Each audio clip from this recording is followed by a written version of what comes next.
दोस्तों, मुझे पता है आप सब लॉकडाउन में बोर हो रहे हैं, तो मैं आपकी बोरियत दूर करने के लिए लाया हूँ hello app, India's leading social media platform. Hello app पे आपको मिलेंगे trending news, funny, educational, cooking, dance और भी बहुत सारे वीडियोस। इसके अलावा latest updates of your favourite celebrities. तो देर किस बात की है, अभी डाउनलोड करो हेलो ऐप और करें अपनी बोरियत का खात्मा।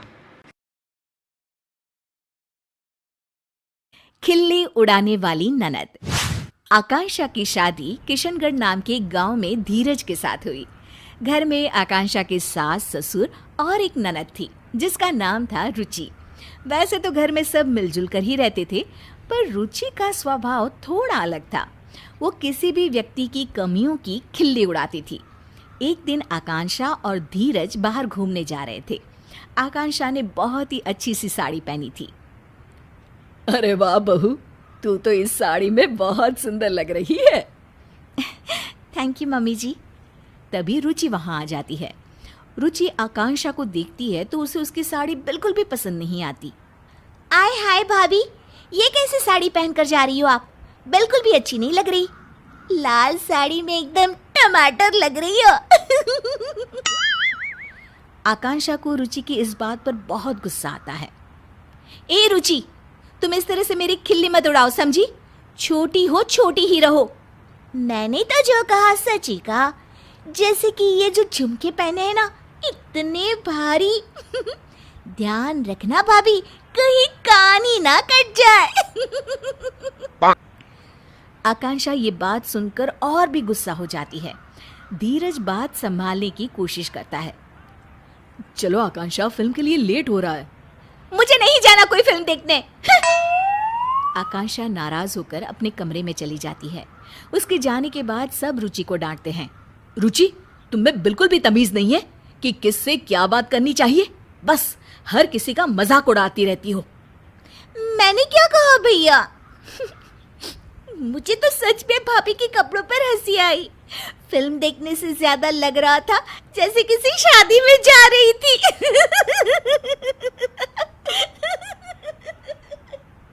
रुचि हंसते हंसते अपने कमरे में चली जाती है। रुचि की इस आदत ने सबको बहुत परेशान कर रखा था। उसे हर किसी का मजाक बनाने की अब तो आदत सी हो गई थी। एक दिन आकांक्षा और उसकी सास टीवी पर अपना मनपसंद कार्यक्रम देख रहे थे। तभी वहां रुचि आ जाती है। क्या आप दोनों बेकार के सास बहू के सीरियल्स देखती रहती हो? कुछ समझदारी वाले भी सीरियल्स देख लिया करो ना। हमारी मर्जी है, हम कुछ भी देखें, तुम्हें उससे क्या? भाभी, सच क्यों नहीं कहती कि इन सीरियल्स के अलावा कुछ देखने का आप लोगों के पास दिमाग ही नहीं है? रुचि हंसने लग जाती है और इतना कहकर वो वहां से चली जाती है। रुचि भी ना कभी कभी तो हद ही करती है। पता नहीं अपने आप को क्या समझती है। कोई बात नहीं मम्मी जी, कल इसकी सहेलियां आ रही है ना, उनके सामने ये बहुत समझदार बनती है। अच्छा सबक सिखाएंगे इसको। तुम सही कह रही हो बहू, सबक तो इसे सिखाना ही होगा। अगले दिन रुचि की कॉलेज की सहेलियां उसके घर आती है। उनके सामने रुचि बहुत ही अच्छे तरीके से बर्ताव कर रही होती है। मैंने प्रेमचंद की नॉवेल पढ़े हैं। कोमल, गरीबी के ऊपर उन्होंने काफी अच्छी कहानियां लिखी है। तुम्हें तो साहित्य कला की काफी जानकारी है रुचि। कल हमारे कॉलेज में साहित्य पर एक वर्कशॉप होने वाला है, तुम चलोगी ना? बिल्कुल चलूंगी कोमल। अरे राधिका, तुम तो कुछ ले ही नहीं रही हो। रुको, मैं तुम्हारे लिए कोल्ड ड्रिंक लेकर आती हूँ। अरे नहीं, मैं खुद ले लूंगी। अरे मैं ले आती हूँ ना, तुम यहीं रुको। रुचि को अपनी सहेलियों से इतने अच्छे से बातें करते देख आकांक्षा अपनी सास से कहती है, ये देखिए मम्मी जी, अपनी सहेलियों के साथ कितना अच्छा बर्ताव करती है। हाँ, बस अपने घर वालों को ही कुछ नहीं समझती। तभी आकांक्षा को एक तरकीब सूझती है।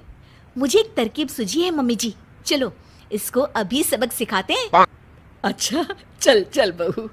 आकांक्षा सबके लिए नाश्ता लगा रही होती है और जानबूझकर हर चीज को मिला देती है। कोल्ड ड्रिंक को कप में डाल देती है। तभी वहां रुचि आती है और रुचि खाने का ऐसा इंतजाम देखकर गुस्सा हो जाती है। अरे भाभी, आप भी ना एकदम गवार की गवार हो। कोल्ड ड्रिंक कप में कौन परोसता है? ओह, मैं अभी ठीक कर देती हूँ रुचि। और ये समोसे और चटनी एक साथ क्यों मिला दिया आपने? कितनी पढ़ाई की है आपने भाभी? रुचि की सहेलियां रुचि को ऐसे बातें करते देख दंग रह जाती है। अरे रुचि, ये क्या तरीका हुआ अपनी भाभी से बात करने का? रुचि अब आकांक्षा का मजाक उड़ाने लग जाती है। ये देखो, ये कोल्ड ड्रिंक चाय के कप में लेकर आई है। रुचि की सहेलियों को इस बात पर बिल्कुल हंसी नहीं आती। रुचि, हम तुम्हें बहुत अच्छी लड़की समझते थे, पर तुम ऐसी होगी हमने तो कभी सोचा भी नहीं था। हाँ हाँ, बातें तो इतनी ज्ञानों वाली करती है और अपने बड़ों से कैसे बात करती है, इसमें तो तमीज ही नहीं है। हम तो चले भाई, और आज से तुम हमारे ग्रुप में भी नहीं रहोगी। पहले लोगों से बात करने का ढंग सीख लो, फिर कुछ और सीखना। अरे अरे, आप लोग तो सीरियस हो गए, मैं तो मजाक ही कर रही थी। हर किसी का मजाक उड़ाना अच्छी बात नहीं है रुचि। रुचि के दोस्त बिना कुछ खाए पिए वहां से चले जाते हैं और रुचि को अपने बुरे बर्ताव का परिणाम आज भुगतना पड़ता है। आकांक्षा और उसकी सास एक दूसरे की तरफ देखकर मुस्कुराते हैं और खुश हो जाते हैं। उस घटना के बाद रुचि सबसे अच्छे से पेश आती थी और उसने सबका मजाक उड़ाना भी छोड़ दिया।